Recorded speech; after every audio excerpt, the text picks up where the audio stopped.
Di sudut timur Indonesia ada sebuah daerah yang namanya semakin dikenal oleh dunia. Ya, dia adalah Kabupaten Morowali. Daerah yang dahulu hanya dikenal sebagai wilayah pesisir dengan hutan tropis yang lebat, kini telah berubah menjadi pusat industri nikel terbesar di Indonesia, bahkan salah satunya dari yang terbesar di dunia. Tambang dan pabrik smelter di sini menghasilkan jutaan ton nikel setiap tahunnya, memberikan kontribusi besar bagi ekonomi nasional, lapangan kerja tercipta, investasi mengalir, dan pertumbuhan infrastruktur semakin pesat. Tak bisa disangkal, industri nikel telah membawa manfaat besar bagi Morowali dan Indonesia. Tapi di balik kemajuan ini, ada sebuah harga yang harus dibayar. Dan harga itu ada di udara yang kita hirup setiap hari. Setiap hari, jutaan ton batu bara dibakar untuk menggerakkan smelter-smelter ini.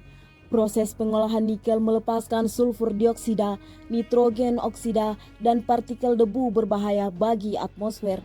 Gas-gas ini bercampur dengan udara yang kita hirup, menyebar ke pemukiman, sekolah, hingga ke laut yang menjadi sumber kehidupan bagi nelayan. Dan yang lebih berbahaya lagi, sebagian besar partikel ini tidak bisa kita lihat dengan mata telanjang, tapi efeknya nyata. Paru-paru para pekerja akan semakin terpapar polusi. Selain itu, kasus infeksi saluran pernafasan akut yang dikenal dengan ISPA telah meningkat secara signifikan.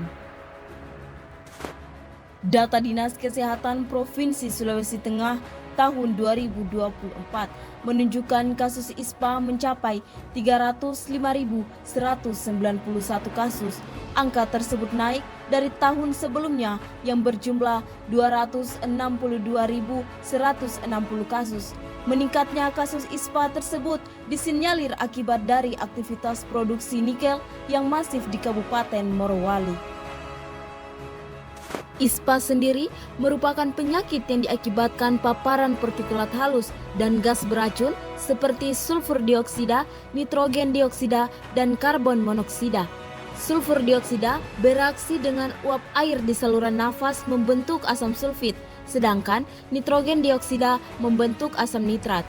Keduanya bersifat iritan yang dapat merusak sel epitel dan menyebabkan peradangan. Karbon monoksida juga akan berikatan dengan hemoglobin lebih kuat daripada oksigen, yang kemudian menghambat transportasi oksigen dalam darah, sehingga tubuh kekurangan oksigen. Kombinasi efek ini akan melemahkan sistem pernafasan, meningkatkan risiko infeksi bakteri atau virus, dan akhirnya memicu ISPA. Tapi, apakah ini berarti industri nikel harus dihentikan? Jawabannya tidak. Yang dibutuhkan adalah keseimbangan, sebuah cara agar kemajuan dan kelanjutan bisa berjalan berdampingan.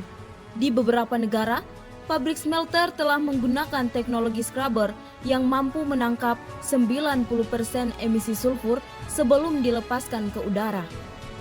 Beberapa perusahaan juga mulai beralih ke sumber energi yang lebih bersih, mengurangi ketergantungan pada batu bara. Jika teknologi ini bisa diterapkan di Morowali, kualitas udara bisa jauh lebih baik tanpa harus mengorbankan industri yang telah memberikan banyak manfaat. Namun, ini bukan hanya tanggung jawab perusahaan semata. Pemerintah juga memiliki peran penting dalam memastikan regulasi lingkungan ditegakkan dengan ketat.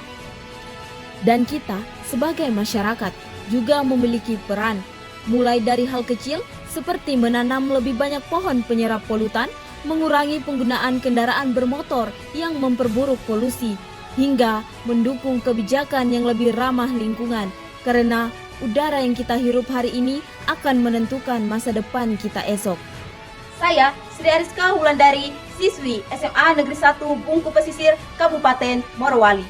Saya bukan siapa-siapa, hanya seorang anak bangsa yang percaya bahwa masa depan bisa lebih baik jika kita memilih untuk bertindak hari ini.